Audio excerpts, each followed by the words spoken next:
Lynn on his face. 2-3, I need two type of guy to defend other teams. Small forward. Oh, no! Brandon Knight. Oh, no! Oh, no! Oh, no! It is nothing. It's down by as many as 16 in this game. What a spin move! So-hand the destroyer! Caruso on him, backing in. Continues to go to work with the move and the throwdown. Vicious. Scotty. Pacers down 5 halfway through the third quarter. Downtown Indianapolis. Good ball. Turner.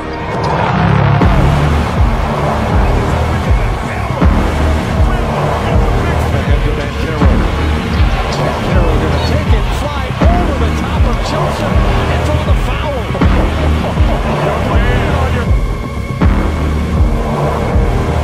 Welcome back to another episode of Past, Present, and Future. It's been a minute since we got the last one out, but here we are, heading into another NBA season. Actually, a little bit of downtime before that kicks off, but nevertheless, we're here to bring you content on past seasons, previous ones, future ones, and also ones in the making. But today we are taking another trip down memory lane. Of course, I'm joined by my co-host Trippy OG and the lovely Miss Ebony, aka Mad Nick fan. Thank you guys for joining me again, as per usual. You know the panel, here to bring you some more content on some classic NBA teams today.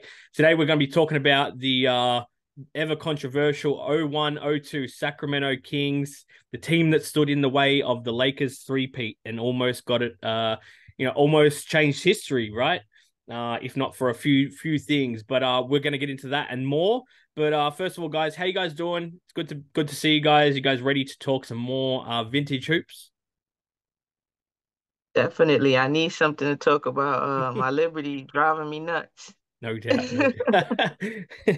You just have to bring them up right now, man. I had to. I can't. They won't leave my mental. I watched it again. I did. I've tortured myself. Yeah. And right now, guys, speaking of history, obviously the New York Liberty in the WNBA in the finals. Miss Ebony is obviously a mad fan of them. So is Trippy, but they're having a bit of a hard time. So they're hoping for some history themselves, down 2-0. Against the Las Vegas Aces, but that's another story for now. Hopefully we can take your mind off it with some of this talk. So I'm going to jump straight into it and give a bit of an introduction into this trip down memory lane.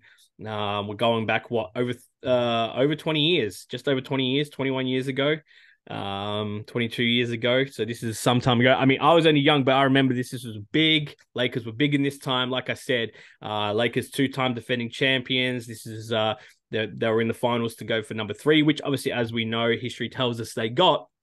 But controversy, and that's where I'm going to start this one off. Controversy surrounding this, the Western Conference Finals. The Sacramento Kings had been the best team all year, not just in their conference, not just in their division champions. First time since the 70s when they were the Kansas City Kings. And they were best team, best record in the whole league, pushed the Lakers to 7 games, actually took a 3-2 lead. And unfortunately, due to some, what is not just only questionable refereeing, has now come out as admission of match fixing to an extent by Tim Donaghy. There's obviously a documentary. You guys can catch it. It's on Netflix. I do not know the name off the top of my head, but I have seen it. And there's even still some things that were left unsaid in that. So with that, I'm going to jump off that and I'm going to go straight to Ebony. Do you recall the controversy around it? It's always one of those ones when the conversation comes up, people straight away like to have their opinion on it. Do you recall the controversy and what are your thoughts on it now that you look back on it, if it didn't stand out to you at the time? Well, I've never been a Lakers fan, so I used to always root against them. My dad is a Lakers fan. He likes the Knicks too. He's like Patrick when Patrick was here, Patrick Ewing. But other than that, the Lakers. So I wanted them to lose. I did, and I wasn't a big Kobe fan. I gained a ton of respect for Kobe after he retired, to be honest. I loved him as a player, not respect, but like as the man, I really did respect Kobe in his game. But I rooted against him every chance I could. and to know that maybe some calls may have gone in his favor to get that a three-peat, right? Correct? It's a three-peat. Well, So and yes, so this set them on their way to be able to win that three-peat. So obviously, Western Conference Finals, they still had to go on and beat the New Jersey Nets, but what sort of challenge was that really? that's big. That's a big thing. To win one championship is hard. To do it 3 years in a row. So, but now it's like the water's a little muddy because did you really win three though? You understand? The Kings were up, right? So did you how much did officiating change that? And I know a lot of people um talk about officiate can't change, but a foul here on your best player, and that's enough to change the game. Right, You yeah, and understand? especially when the final score was 106-102 in what would have been a closeout game, or was a closeout game for the Sacramento Kings, and actually, meant the Lakers got to tie it up in Game 6. So, Yeah, 4 points. that's too close. That's a couple of free throws or some buckets taken away because they called it an offensive foul, anything of that nature. So definitely it's like an asterisk next to it, kind of like how they did the Lakers bubble championship. You know how people always it's Yeah, no almost like doubt. it has an asterisk. It's almost like it has something an asterisk next to it. So I kind of think of it like that No now. And doubt. when you see the document, it like puts it all together. Like you get the full picture. So yeah. No doubt. And Trippy, your first thoughts? I mean, you're only around the same age as me, so quite young back then, not understanding it. But now you look back on it, obviously seeing more information come to light with the documentary and such. How does it put it in light for you? Because obviously a three-peat, it's a massive thing in NBA history. Not a lot of teams have done it.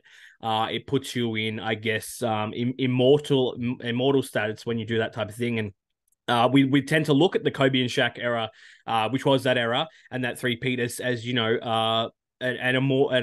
something that's etched in history. Now, they still had to go on to beat the Nets. We know that, but like we said, it was, as we know, the Western Conference was a powerhouse during this time. This is the very, very much the start of the Western Conference being a powerhouse. The East had sort of waned after the Jordan era in Chicago, and it was sort of the dawn of, or sort of the early stages of the West being a powerhouse. So how do you look back on that now, and what does that mean for you when you look at the three-peat? Is there like Ebony said, is it muddy waters? Well, first, I would have to say that three-peat is definitely beyond crazy at this point. You know what I'm saying? Like, it's like every time you look at it, you had to question it at first, but then when the documentary comes out, and like how we was talking behind the scenes, that makes you be like, yo, we was never gonna sit there and strip the Lakers away from this title. Like there's proof that they should have never went. So that automatically should mean the title should no longer be theirs no more. But I'm not gonna take it that far, because then it's like once you do that, then you know how people are. That's going to factor into Kobe's legacy. And I'm not about to have nobody talking down on this man. And they already did that enough. You know what I'm saying? Mind you, I'm an Allen Iverson fan. And I'm like, Me too. just chill out on Kobe. You feel me? Like, just chill out for right now. Like, but without that being said, man, to me personally, this team is really what made me like team basketball, to be honest with you. Because this is what you saw with this team. Like, you didn't have no big time, prime time stars all day. You had Chris Webber and featured cast that had to make a name for themselves. That's right, yes. So me personally, and then the bust out, like the first, like the 01, like the 2001 was like the first regime with this clip. So to go from 55 wins and then jump to 61, number one in the league, and you taking the Lakers to 7 games, something different. It's something different. Like, nobody was expecting them to do that. Yeah, no doubt. And I mean, look, what I think, like I said, it's tough. if it was investigated at the time, it's a little bit hard to, turn around and take a championship off someone so long. Plus, there was another step being that this was a Western Conference final. Maybe if it was a finals, there is a very solid case for, hey, maybe that, maybe with the news that's come to light, you could strip it. But obviously, the NBA retains the ability to say, well, no, that would be egregious to do so because they still had to go on and play the Eastern champions and for the NBA championship, right? So that's what the NBA retains their, I guess, their ability to their plausible deniability in what happened. Obviously, they still play it down, and it sort of was something that was swept under the rug. It is a bad look, and I understand from a business standpoint how you'd want to do that. And again, like I said, they retain the ability to say, well, you still had to go on and win the championship. It wasn't the end of the road. But my point to it is, and why I think this is look, it's upsetting for Sacramento fans or as a fan of basketball in general, is because, like you said, no one was expecting this. Like, Sacramento had done well the year before, but this was a powerhouse team that was led by obviously one star in Chris Webber. And then the rest was a very, very solid supporting cast that was still making a name. I mean, Mike Bibby, first year in Sacramento, as we know. Doug Christie, another guy that was just a nice piece. Vlade Divac, captain at the time, but not by no means a superstar, just a fundamentally sound guy. And then obviously you had, a young Peja Stojakovic, great 3-point shooter, obviously went on to have a fantastic career. Hito Turkoglu, another guy. Smitty, don't forget, bro, the original Lonzo Ball. The original Lonzo, like shooting from the and making them like splash. Yeah, no and doubt. Bobby Jackson. Can't forget Bobby Jackson. That's right. You had Bobby Jackson, of course. Scott Pollard, another solid guy, big man, really, really fundamentally sound for that time. Probably plays a game that doesn't exist anymore for big men. And then obviously Gerald Wallace, they drafted him that year, went on to be a fairly decent player, have a nice career. But just to win 61 games, a 744 win percentage, it is kind of upsetting. It's an upsetting way to go out, have a 3-2 lead. They even lost Stojakovic in the Western Conference semifinals and still managed to wipe the floor with the Dallas Mavericks, who were a strong outfit that year, and wiped them, I believe it was 4-1. So, and that's with losing Stojakovic. So, for a couple games there. Obviously, as we know, they would have gone on to play the New Jersey Nets, but again, I have to come back to how strong the Western Conference was. Plus, the Sacramento Kings being the best team all year record-wise, I think that either team, obviously Lakers went on to win, but I think if Sacramento did get that chance and maybe weren't robbed, for lack of a better word, they probably would have a championship in their another one in their in the trophy case that wasn't from back in the 70s when they were in a different city. So. And it's obviously another thing when you factor in, it's a tough road for Sacramento Kings fans. Us being Knicks fans, we know it too. Sacramento's been starved as well. And when you get that close and you're that big of a powerhouse, and not only did it affect that year, but it actually had a ripple effect in later years because then that team, things happened within that team, players moved on and such. And, because there was a lot of people that felt that they were done wrong and it caused the ripple effect. So there is that too. But moving off, obviously, the controversy thing, let's sort of talk about and celebrate, I guess, how well that team did in that era. I mean, Ebony, like when you think back on it, to win 61 games in a time where you had a team that was three-peating, went on to three-peat, and to push them that far, I mean, that alone is a remarkable feat, right? Definitely. And just the fact I love that team. The Sacramento. I loved Chris Webber. I liked his game. I agree. I think Chris Webber would do wonders in today's NBA. Absolutely, yeah. He would have a field day if because back then it was more position basketball. But like you had mentioned that they were first in the conference in the whole league. They had a complete team from the bench to the front. They had everything you needed. Defenders, Doug Christie, he was second team all defense. They had Weber, who I think he's averaging like 24 points per game. A double-double. He was averaging a double-double. So like having a monster year, you had Stojakovic. You already know everybody used to shoot. Talking about Peja, his jumper was so pure. It was just like, and it was fun because the ball moved. It moved, so it never stuck. The ball moved constantly, and it shows you what team ball can be. You always gonna ask in the back of your mind, like, what could have been had they had a fair chance. No doubt, no doubt. And Trippy, same, I guess, to you. What was it that was impressive about that team, I guess, through that era? Like I said, a feat in itself, to have got the record that they had, division champions, Western Conference Finals. Impressive, right? I think the thing that sticks out to me the most is your best player is Chris Webber. And out of an 82 game season, he only played 54. Yeah. And y'all still got the job done. Yeah. Like, you understand that? Like, and getting I'm paid looking at games played. Oh my God, bro. He was getting paid. Go ahead, bro. go ahead. My man's was getting paid 12.75 mil. That was his contract. That's not per year. That was his contract.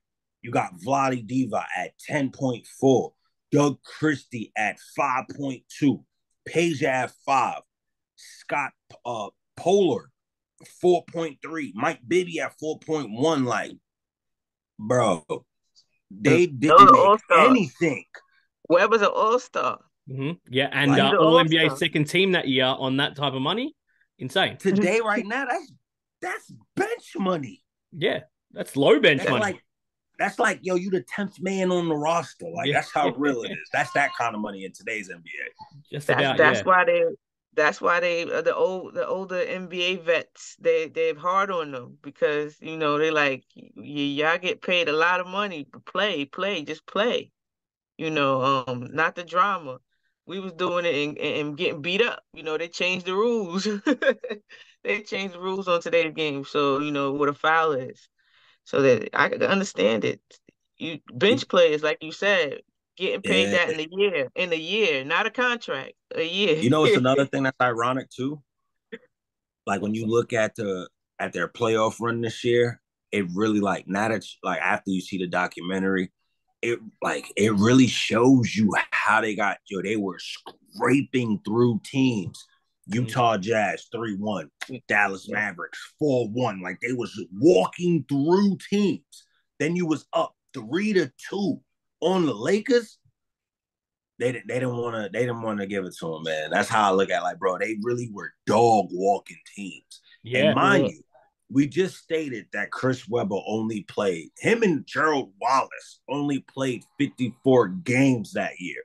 While you got Mike Bibby, Doug Christie, those guys playing the full 81. Like Peja Stojakovic didn't even play the full 82. Yeah. Peja played what? He played 71.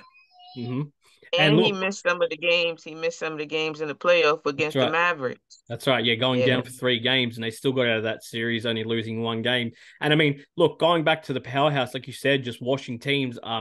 20 out of the Kings won 17 of their first 22 games, of which Chris Webber missed the first 20 games in that season due to a preseason ankle injury, and they were able to scrub off 17 wins in their first 22. Then a 12-game winning streak between December and January, and going into the All-Star break, 37-12.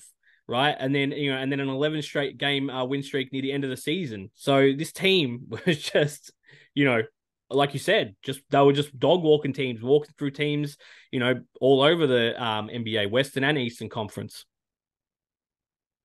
And the crazy thing about it is, hold on, not to cut you off. The crazy thing about it is, if you look at their shooting percentage, they really weren't a good shooting team at all.